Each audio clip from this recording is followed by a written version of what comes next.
Además, como vivo en Argentina y hemos padecido el drama de la inflación y el economista más importante de la historia argentina, que se llamó Miguel Sidrowski, que estudió en Chicago, su tesis fue tutoriada por Hirofumi Osawa y además era muy seguido de cerca por Milton Friedman. Una de las cosas a las que se dedicó Sidrowski fue a meterse en la discusión de la inclusión del dinero dentro de los modelos de crecimiento económico. Por lo tanto, esas dos cuestiones me llevaron a ser especialista en crecimiento económico y en dinero. Es decir, que en el fondo soy especialista en hacer crecer una economía y en terminar con la inflación.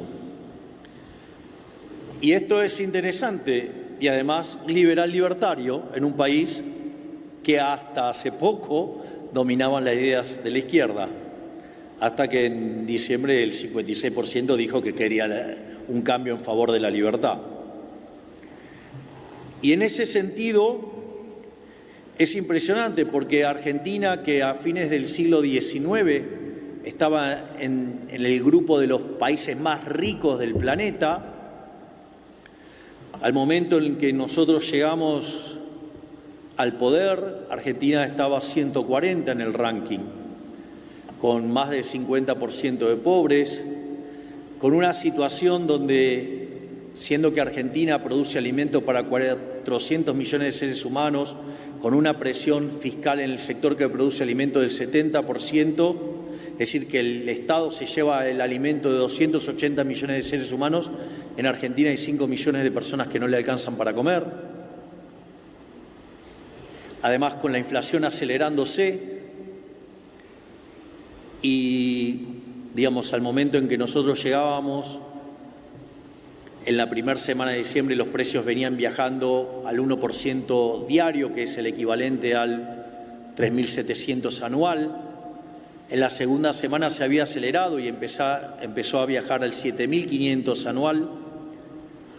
Cuando nosotros ya estábamos en el poder, la inflación mayorista del mes fue del 54%, que anualizada da 17.000% anual.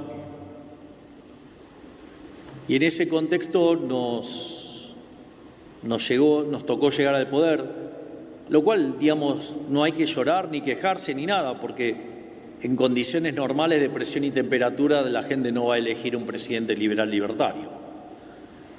Lo interesante es que entonces resulta muy claro que Argentina tiene en lo económico dos problemas muy claros, es decir, el problema que no crece. De hecho, en los últimos 10 años el PBI per cápita cayó 15% y la inflación estaba absolutamente desbordada. Entonces, era claro que necesitaba un especialista en crecimiento y en dinero.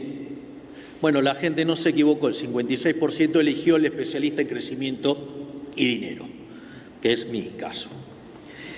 Y en ese sentido, esa conversión que yo hice al liberalismo cuando leía a Rothbard y leía a Mises y leía a Hayek, a Walter Block, a Alberto Venegas Lynch-Hijo, a Hans Gemma Hoppe, a Jesús Huerta de Soto, a Miguel Ancho Bastos y otros tantos gigantes de las ideas de la libertad, se volvió un elemento determinante al momento de hacer política también, porque no solo la Escuela Austríaca de Economía tiene la parte vinculada al análisis económico, sino que además incluye, al hacer todo un planteo sobre la libertad y un planteo sobre la ética y la moral de la libertad. Por eso para nosotros es muy útil siempre cuando enfrentamos a un problema, es que siempre partimos de la definición de liberalismo.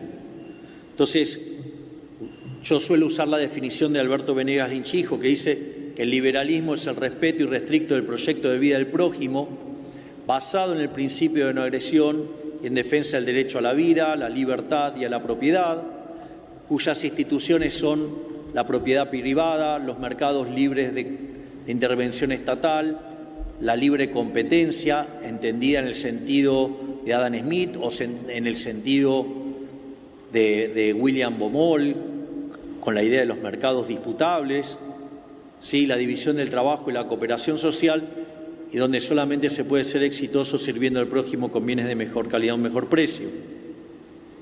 En ese contexto es una guía muy fuerte para el diseño de la política. Si ustedes buscan mis discursos en la Cámara de Diputados, una de las cosas que van a ver es que siempre me manifesté en contra del déficit fiscal. Y la principal crítica al déficit fiscal es que, sobre todas las cosas, es inmoral. Si el déficit fiscal es inmoral, porque si ustedes tienen déficit fiscal, ustedes tienen que financiarlo. Y una forma brutal y de las peores y más inmorales es utilizar la deuda, el endeudamiento. ¿Por qué? Porque la deuda son impuestos futuros. Quiere decir entonces que la fiesta de hoy, de las generaciones presentes, ustedes le están pasando el costo a las generaciones futuras, a nuestros hijos, a aquellos que no votan, a nuestros nietos y hasta gente que todavía ni siquiera ha nacido. Es decir, algo verdaderamente inmoral, una aberración. De hecho, Argentina ha utilizado frecuentemente ese mecanismo y Argentina es el máximo defaulteador serial de la historia moderna. Con lo cual eso también es una aberración porque implica violentar el derecho de propiedad del que decidió financiar la fiesta.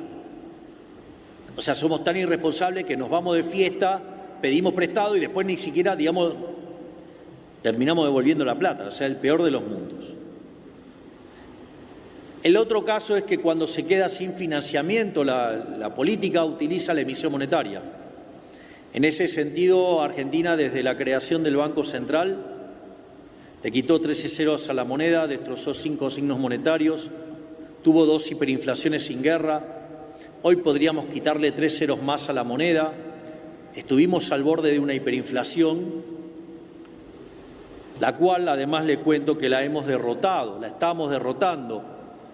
Porque si bien la inflación mayorista del último mes fue 3,5% y eso anualizado da 50, pero recuerden que venimos de 17.000. Y en la última semana la inflación de alimentos y bebidas fue del 0%, es decir, algo que no se lograba hacía 30 años. Por lo tanto, también ahora estamos derrotando la inflación, porque la inflación es un impuesto no legislado, por lo tanto es absolutamente inmoral, porque además castiga más fuerte a los que menos tienen, con lo cual es absolutamente regresivo y como si fuera poco, además distorsiona el funcionamiento del sistema de precios y por lo tanto penaliza el crecimiento, es decir, es una máquina de empobrecer. Y nosotros también estamos atacando fuertemente el déficit fiscal y la emisión monetaria. Y finalmente, otra forma que tiene el fisco para financiarse es subiendo los impuestos.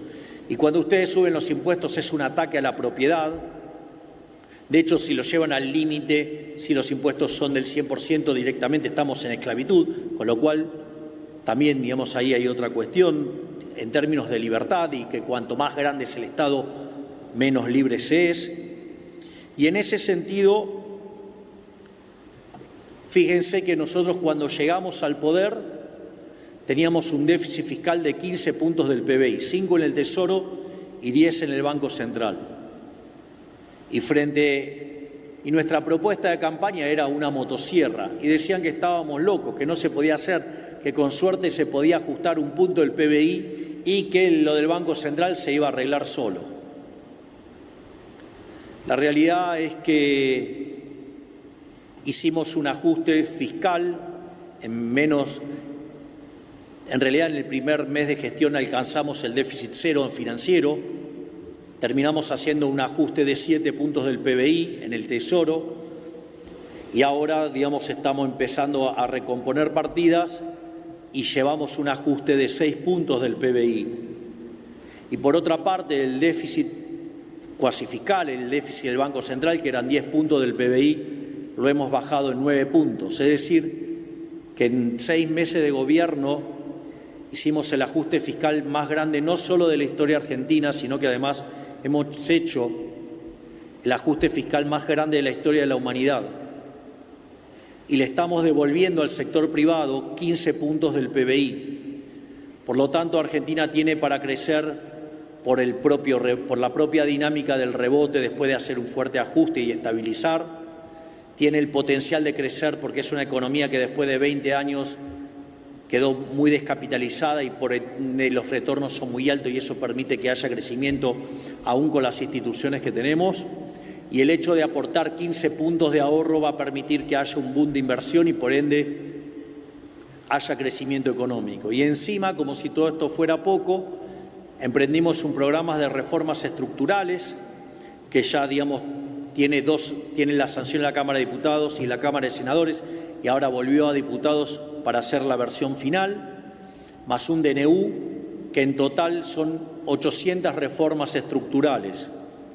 Piensen que la reforma estructural más grande que había hecho en la Argentina fue en los 90, en el gobierno de Menem, que hizo cerca de 100. O sea, con lo cual, en menos de 6 meses mandamos 8 veces más de reformas estructurales que el caso de máximas reformas en Argentina. Eso nos va a permitir pasar de levantar 90 puestos en el ranking de libertad económica y que podamos parecernos a países como Alemania, Francia, Italia. Sin embargo, nuestro programa no termina ahí. Tenemos pendientes todavía 3.200 reformas estructurales más. Estamos pensando en convertirnos en el país más libre del mundo y por lo tanto estamos apuntando que en el largo plazo seamos el país más rico del mundo y sobre todo que la convergencia se acelere por el uso de la inteligencia artificial. Por lo tanto, de la mano de las ideas de la libertad y del progreso tecnológico, pero sobre todas las cosas, de las ideas de la libertad, ¿sí?, de los mercados libres, ¿sí?, del respeto de la propiedad privada, del respeto de la vida, digamos, con estos valores morales, Argentina va a salir de su oscuro presente para convertirse en el caso más brillante de la historia de la humanidad para volver a ser ricos. Y todo eso gracias de la mano de las ideas de la libertad, de la mano de Rothbard, de la mano de Mises, de la mano de Hayek y todos aquellos pensadores que además no solo pelearon en la academia por las ideas de la libertad, sino que muchos de ellos hasta, digamos, lo han hecho en el frente de batalla. Muchísimas gracias y ¡viva la libertad, carajo!